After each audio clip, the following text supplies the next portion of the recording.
FORA.tv. The world is thinking.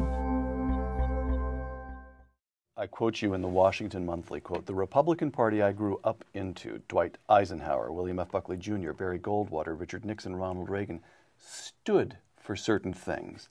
And then you go on to make this quite arresting... Watergate, breaking into psychiatrists' offices.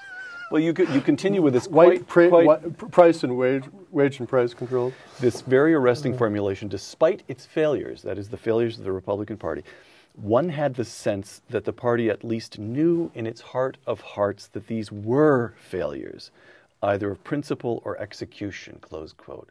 So you seem to be suggesting there that by 2004, 2005, there was some kind of combination of cluelessness and shamelessness in the current administration. What was it? The war? Did it really come down to the war for you, or was it?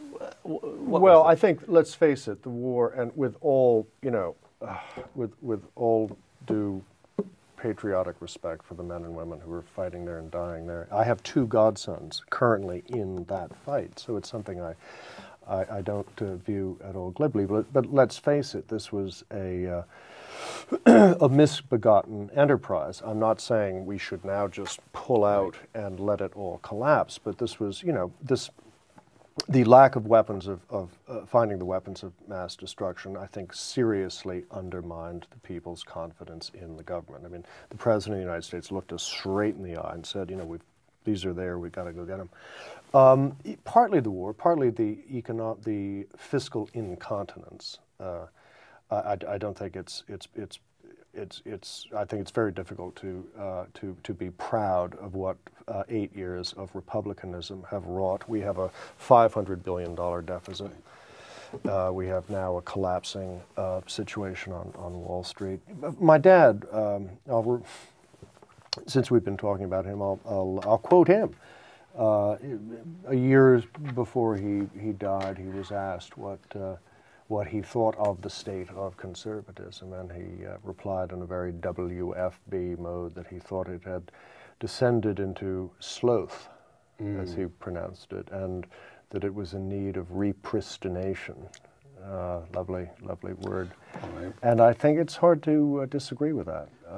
With single-digit weeks to go before Election Day, is John McCain the man to do the job of repristination? I'm not sure he is, and I say that with heaviness and sadness in my heart because I've known him for a while and I admire him, but I don't think he's the guy to do this, and I don't think he's going to do it. I think what's happening right now on Wall Street is will elect Obama. 82%, something like, however they arrive at these precise formulations, if the American people think the country is headed in the wrong direction, I think it's a very hard sell to say that McCain is the one who's going to take us in that direction. That said, and now look, I like Barack Obama.